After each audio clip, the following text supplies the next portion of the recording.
Welcome to Promote, Profit, Publish. I'm so glad to have you guys here today. And before we get into today's guest, I want you to go over and take that quiz. I do this at the beginning of every show, and a ton of you have taken it. But if you're new, go over to www.promoteprofitpublishquiz.com and check out where your skills are in relationship to what you need to actually build a really good platform for your business, your book, speaking, whatever it is you do that you want to get your name and be an influencer out in the world. So once again, www.promoteprofitpublishquiz.com. So today's guest, we're doing something a little bit different today. Normally we talk about ways to build your platform, but we have a lot of businesses out there and new people who don't really understand the funding world. They're starting out and they have some really great ideas, but they want to get funded. So our guest today is Rucel Pletado, and she is an international coach and funding consultant with over 5 years experience helping business owners grow and expand their businesses by hiring the right people and assessing the right resources for each stage of their business. She believes that hiring the right people who believe in you and deliver value to your project is the key to ensuring that your message and services remain relevant in the marketplace. Rucel and her team have helped help their clients accept over $2 million in funding in less than 3 months to the market, expand and exponentially grow their businesses. Rucel facilitates a 6-week business intensive as live events via webinar all over the world and consults and speaks all over the world as well. For more information, you can connect with her at imrucel.com. Welcome, Rucel. It's great to have you. Thanks. I'm excited to be here. I love you. I love how you support your clients. And just a reminder, everybody, go do that quiz. Thank you. Do you want to do like a plug? Do you remember what it was? No, I so appreciate you doing that. Yeah. So this is a little, I think I explained when we were talking, this is a little different for my clients because many of them have bootstrapped and it's been a really slow grow. And they don't understand the whole funding world. So tell us a little bit about how you got involved in this world. The funding world, that is, not in the world as general. Thank you. Thank you, Juliet. I'm excited because I rarely get to share my story in regards to how I got involved. And so it was about, I want to say 5 years ago, I was sitting at a business conference, and I've attended business conference after business conference, and I was listening to business owners pitch to investors. And I realized, it was in that moment, I realized that some of these businesses didn't really meet the qualifications that investors were looking for. They weren't ready to accept investor grade funding. And so there were a lot of conversations about how much funding do I need at this stage of my business? Where can I get funding? Worked with a lot of people who bootstrapped their business as well. And bootstrapping, accepting investors, getting funding, whether it's like unsecured term loan, business loans, the world of funding is so vast, and I became super curious and became an avid student to where I started building relationships with these different companies, building relationships with investors, building relationships with consultants and lawyers, and just all of the different nooks and crannies that's available in the financial world. I decided to get in it so that I can better understand what a business owner would need at each stage of their business. And what I had learned is that most businesses, when they're starting out, don't need $3 million, or a lot don't need $500,000. Some may need $100,000 or even $25,000 to $50,000 just to get them to a place to market their business and their services to their ideal client, so that they can start to generate sales revenue and start to become more relevant in the marketplace. So that's how I got involved. So when people come to you, I see this all the time. I'm sure you do too. Do they have a business plan? Do they have all their expenses laid out? Do they know their numbers? Do they know any of this? I love this question so much. Thank you, Juliet. Some do and some don't. The ones who are able to get funding the quickest have a plan. They know exactly how much money they need, how long this money is going to last them, where the money is going to go, where it's going to flow. The people who plan are prepared to receive and accept funding. A lot of the times when people come to me or when I meet people is they aren't educated. They weren't taught. They have this idea. There's entrepreneurism everything on Facebook, and they're like, yeah, I want to be an entrepreneur. I want to do this. I have a great idea. I'm super passionate. I want to change the world. And they're like, okay, cool. And then what?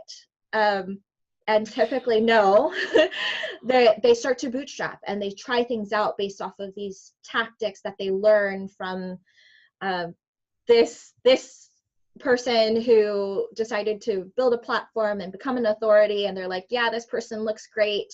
They do the work, but then they find out that the work that they do did not fit their business and what their customers really want. And so then they jump onto the next thing that sounds really good. And so by the time that I get them, there's a big conversation about, what do you need funding for? How much do you want? Is this going to last you? Or is this going to give you enough runway to make mistakes? Because as a business owner, we make mistakes. And especially when you're starting a business, there's a learning curve. You can mitigate that learning curve by hiring mentors or consultants or coaches. Absolutely. But the thing is, usually most people don't have a plan. They're like, I think I need this amount. And they don't verify that they do. They don't have real numbers, data, any of that to show that they have something that will survive in the marketplace. I'm going to mention this because you probably see this over and over and over. But a lot of my clients that come to me, they will come to me and they'll say, yes, I've spent, $100,000 on coaches that didn't serve me. And when we go through, I hear things like, yeah, I really wanted to be accelerated. So I took that $80,000 I had in savings and I hired 3 coaches at once. And that is not the path to acceleration. It's choosing the right people and taking it one step, one learning piece at a time and mastering that. And so do you hear that a lot when people come to you and they say, I need funding, and then you ask them why, and they say, because I spent all my money on shiny objects? Yes, I do. I actually was on a call recently with somebody who has been building their business for 4 years, but they're not in revenue.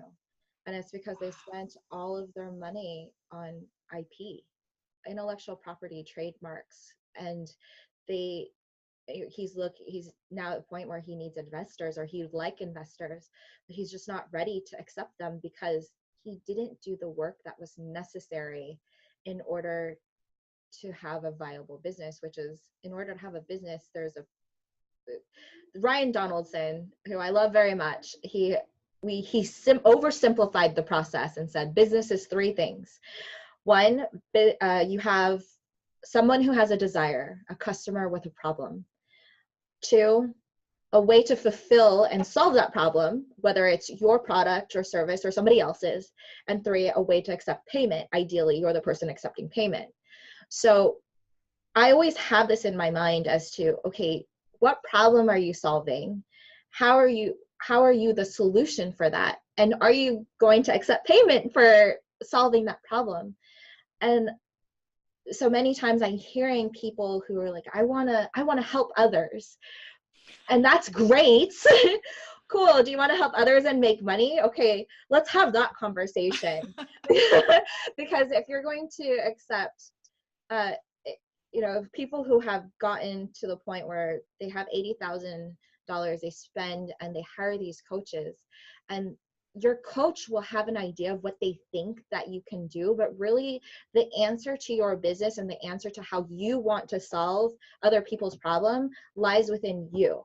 And so finding somebody who gets that, who understands what you want to build, who can help guide you in the right direction. I know, Juliet, you and I had talked about this because we've been in the personal development industry for years. We're avid learners and growers. We've hired people before, but they didn't get us. And so I think the first step before you hire anybody is understanding what you actually want to do, and then get real with yourself and say, okay, it's okay for me to make money and accept money. That's usually like the biggest issue, is people being willing to receive payment for something that comes so naturally to to them. Mm-hmm. So for example, you and I, we can talk to well, I'll speak on you because you're amazing. So you have such a gift at sitting down with a client and figuring out where they are and where they want to go, and then putting actual data to it and asking the right questions to help guide them to talk to their customer and their audience. And that's one of the things that people forget is, who am I talking to? Why am I talking to them? And why am I relevant? And when you get clear as to why you want to be relevant in the marketplace, then you start to attract the right people. Then it's like a simple list of, do you meet my criteria or do you don't? Because not everybody is right for you at this moment. So get real, understand where you are, understand where you want to grow, and then hire accordingly, step by step. Does that make sense? It makes a lot of sense. And you brought up such an important point there, which is perception. We never, well, I don't want to say we never, I don't want to like blanket it, but so many people come into the business and they say, this is my brand, and this is how, these are my colors, and this is how I appear, but they don't bother, it's time to bother to find out if that's the way the audience who sees them is perceiving them. And that's really more important than how you perceive yourself out there. So I got it. Yeah, there's a lot of ego-based businesses out there, and that's great and everything. It will only take you so far. And where the direction that I see the marketplace going into, before it used to be where the CEOs of a company or these big brand names would determine what consumers would buy. And the thing about it is, it's not that way anymore. The consumer determines what they buy. The consumers are empowered to research, especially with the internet, to research who you are. It's a lot of who else in their network is purchasing your services, and it's really market awareness at this point.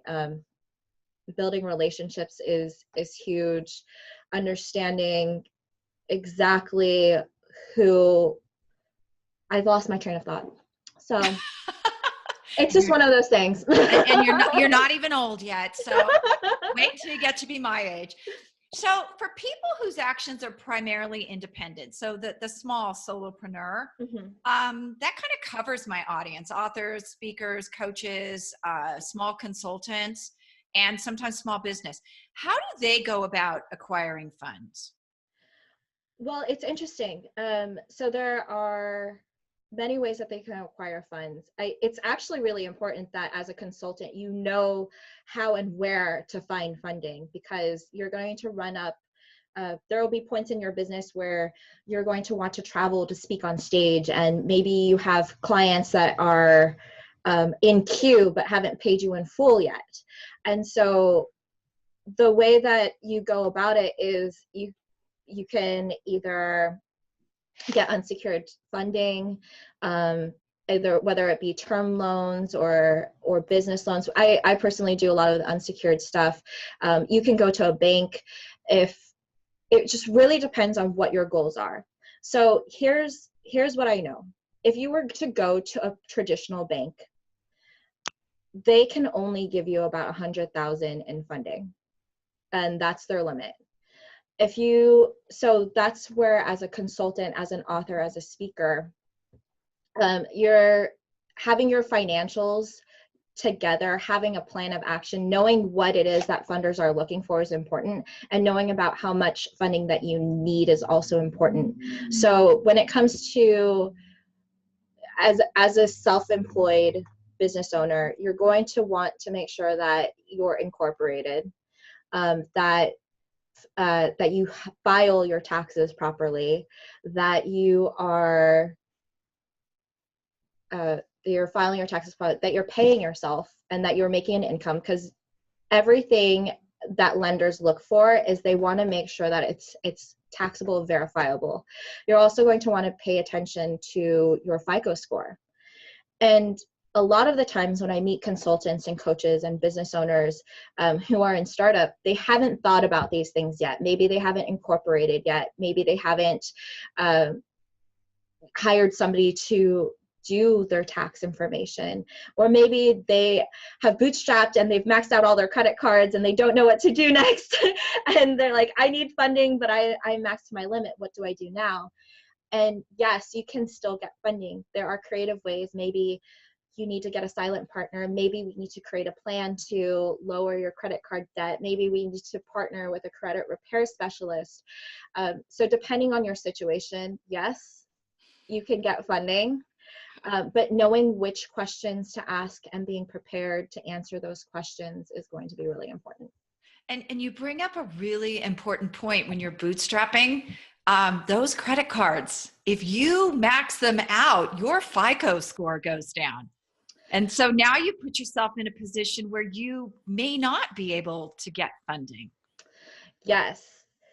Yes, and yes. I see this a lot. I do. And it's, when it comes to credit cards, we're not educated enough. So just here's the biggest tip.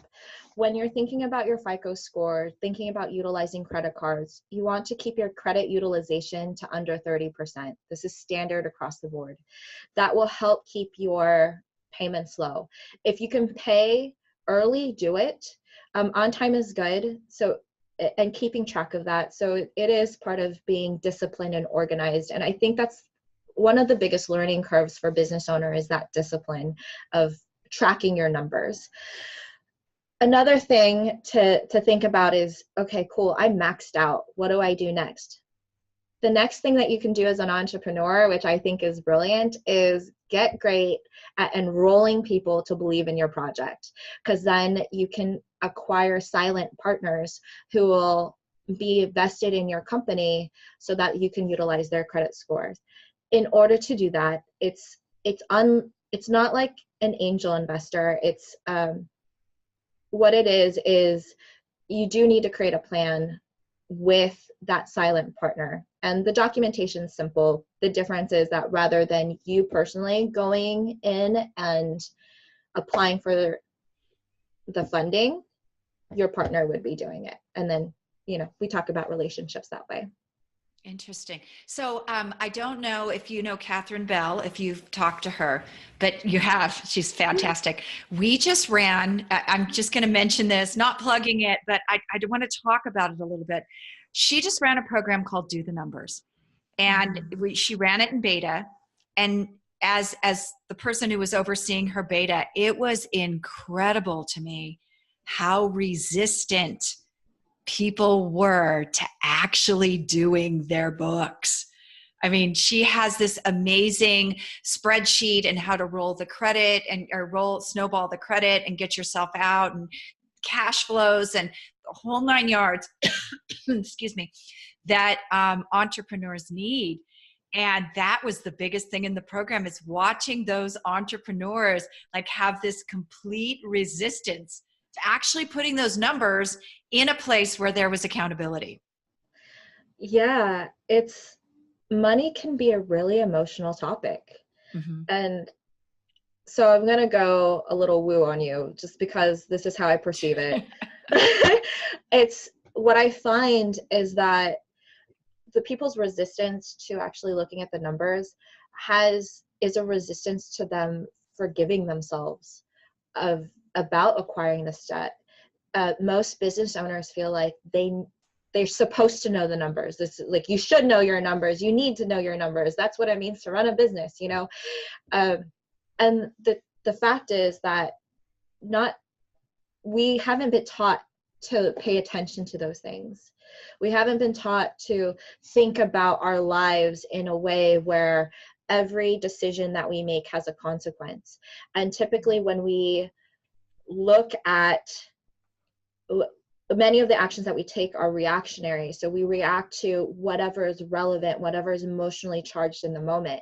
So if we feel like, oh yeah, I'm going to purchase this piece of equipment because I feel like it will help generate more revenue for me, and it's super shiny and really pretty, versus taking a look at like, it's a really great idea for me to purchase this piece of equipment because it's going to generate me an ROI of this amount of money in this amount of time, and I'm going to 10x my company by purchasing this piece of equipment. It's a different conversation going from that logical based versus emotionally based reactive place, which I absolutely believe in, trust your gut feeling. But being able to distinguish what your gut feeling is from what your fear-based reaction may be, based off of the entrepreneurial, highly optimistic point of view, there really is a balance. And so I can understand why Catherine, watching these entrepreneurs grow, because I see it all the time too, and it's so exciting. It's usually the conversation of everything is okay. It's just numbers. Numbers go up, numbers go down.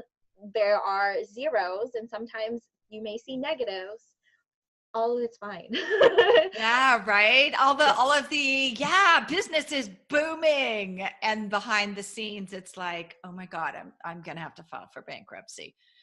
Like, it's for a lot of people, it's the shiny, they're not being really transparent about what's going on. And that's another thing that just blows me away, are the people that are still doing the lifestyle ads on Facebook. Look, I have this great house, I have this great car. And it's like, when you know them, it's not really the reality. So let's say that I have clients that want to hire me and are low on funding. Can you get funding for them not being business people? Although Absolutely. I always have business people, but so how does that work? Yeah, absolutely. So we can get funding for you can get funding for people who are in business and people who aren't in business. It's not really about whether or not we can get you funding. It's more along the lines of how do you need to think before you acquire the funding? If that makes sense. Because yes, we can help people in business, and the business qualifications are different than somebody who's acquiring funding personally. And so acquiring funding for people in business is actually a lot simpler than somebody who is not in business. So simple answer is yes, we can help your clients, whether they are in business or not in business, acquire the funding. Okay. So what kind of funding, like what kind of funding do people go for? Okay. So the type of funding that I personally love to work with is unsecured funding. So versus secured funding. If you were to go to a bank, sometimes you need collateral, sometimes you need financial statements, and there's just a lot of documentation. The thing about it though is when you're looking at acquiring funding from banks, traditional banks, sometimes it takes 4 to 8 weeks. So the questions that you want to ask yourself is, how soon do I need funding? When do I need funding? And why do I need that funding? When you're asking yourself these questions, it becomes more concrete. It really is that numbers conversation of knowing what exactly that you need, so that you can, because when you're going to a bank, they're not going to care about your story. They're not going to care about how passionate you are. I care. We care. But they're really, become straight numbers. Even it's also different from going to an angel investor, because angel investors as well, they care about your story, but they also have a criteria of what it is that they need to accept. So when you're thinking about going for funding, really ask yourself, am I prepared to receive funding? Do I know how much I need? Do I know what kind of funding that I need? And do I know what my options are available? And if you don't, then ask people who know, like me. Okay, cool. So can people, this probably varies, but can people go get funding for themselves, or do they need a consultant, or is it a combination of both depending on where you're at? This is a great question, Juliet. Absolutely. People can absolutely get funding themselves. So again, you can go to a bank, especially if you have a great relationship with your bank, or any of the small business financing with SBA loans, you can go get on your own. Again, it's going to take a little bit of time. They're not going to care about how much you need. And there is a cap as to how much funding that they will give you. And once you work with these companies, you're kind of locked in to that system for a good 3 to 6 months, where you're not going to apply for other sources of funding. So absolutely, you can go get funding on your own, even if you're going to LendingTree, or I feel like there's some other, lendingtree.com is one that I find people going to, or cabbage.com, a lot of business owners go to as well.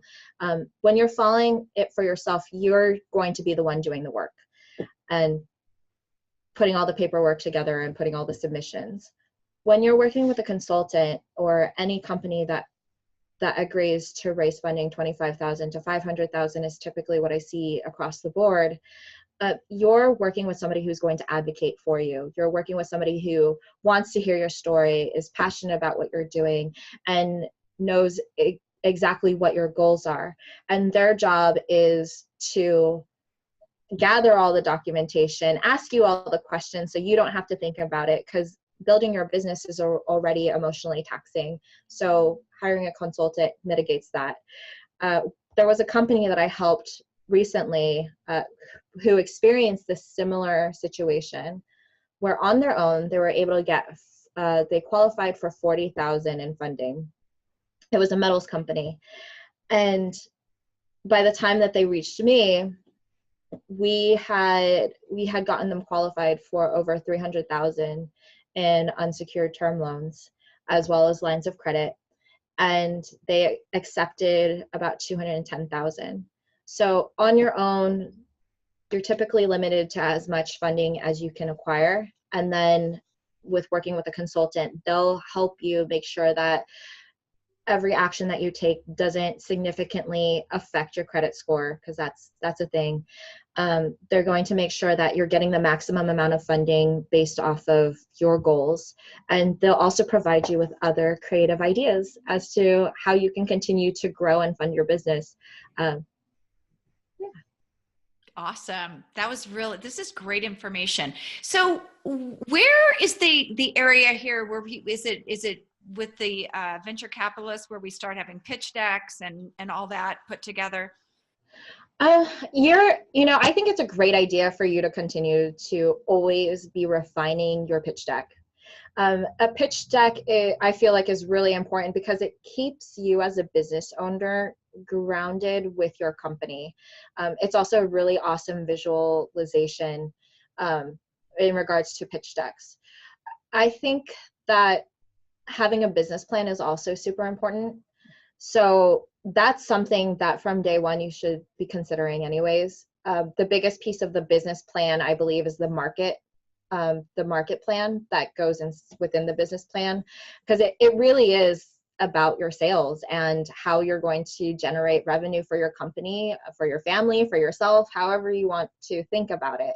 Mm-hmm. So if you're in business and you're not making money, then you want to reconsider what you're doing and rethink it. And I don't mean that to like in the mean way, but it really, entrepreneurship isn't for everyone.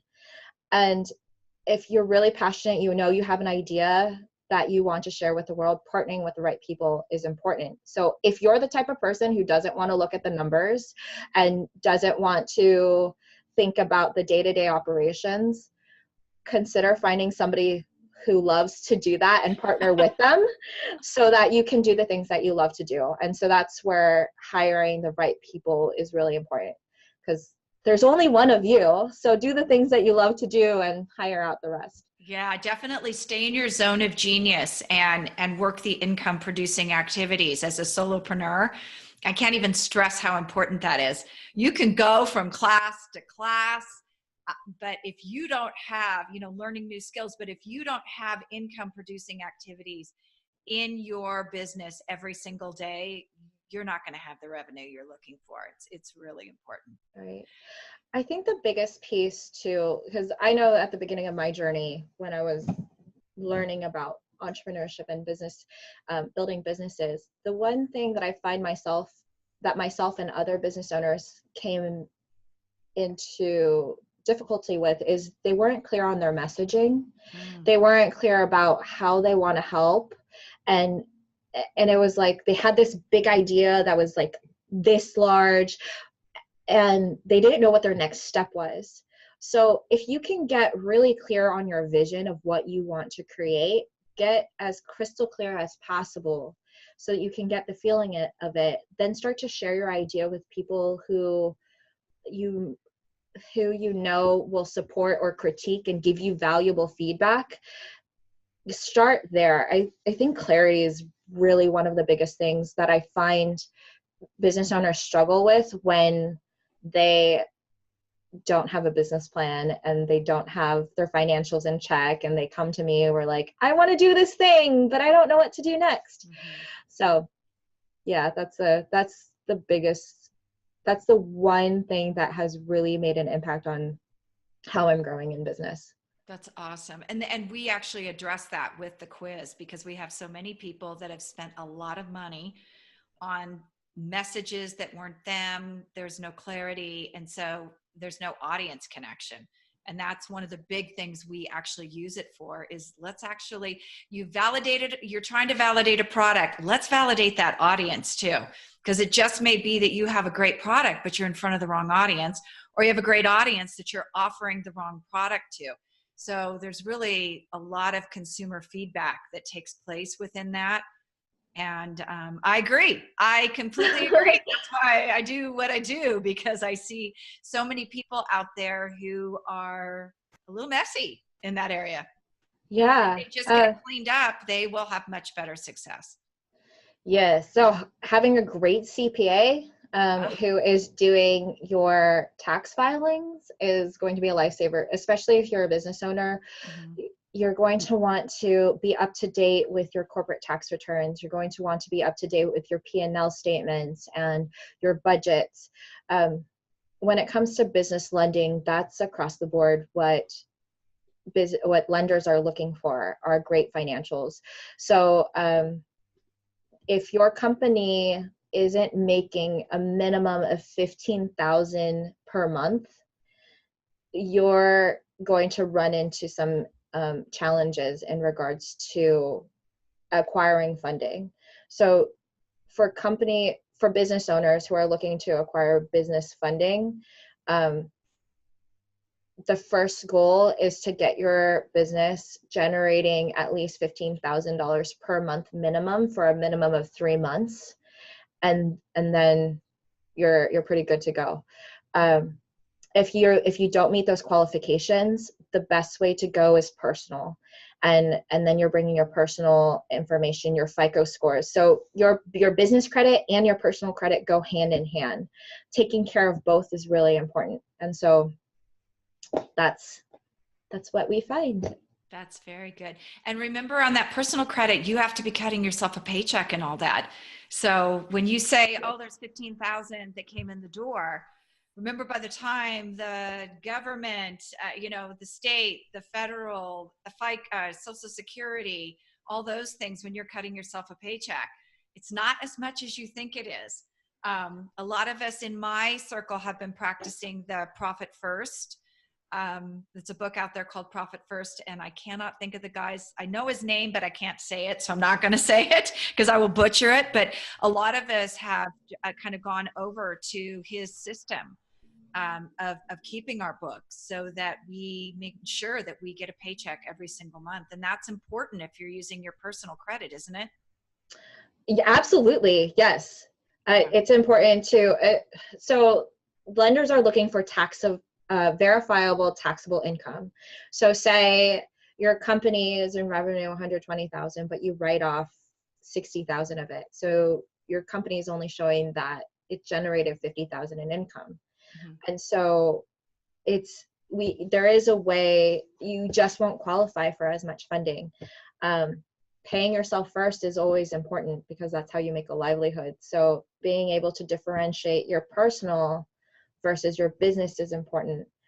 There are steps to take before you can fully do that on your own. And so just understand that if you're not there yet, if your personal and your business is kind of mixed together because you're a sole proprietor or you have an LLC and you're filing as an LLC, but also as a sole proprietor, it's going to look a little tricky. So talking to people and sitting down with somebody who understands how they can best support you in getting funding, if funding is what you need next, that's really good. When it comes to investors, because we'll just talk about that because we touched on it briefly, investors also want to know that you know your numbers and that they can trust you to be responsible with the funding. Your pitch deck is a reflection of your business plan. So the pitch deck is a visual representation of that business plan, in my opinion. Being clear with your company, where it's at, where you want to grow, being able to share your story, share your message to somebody who gets it and convey it clearly and succinctly is really important. So when it comes to investors, they will seriously take a look at your business when you can prove that you can help customers. So prove your model, make sure that it works, and continue and track everything that you do. Just track everything. I know that you're really diligent on that, Julian. And you help your clients do that. If you feel like you're lost and confused in those places, we have a network of people that can support you in that. Very good. So where can people find you if they want to find out more and if they qualify for anything? You can find me on Facebook, LinkedIn, Facebook and LinkedIn. You can find me on Instagram, but only if you want to be friends. And you can visit me at iamrucel.com. I've partnered with multiple companies that specialize in different categories, including Laguna Point Capital, right funding, things of these nature. So contact me at iamrucel.com. So iamrucel.com. And my email is hello@iamrucel.com. Yay. Thank you so much. We really appreciate you being here today. Thank you, Juliet.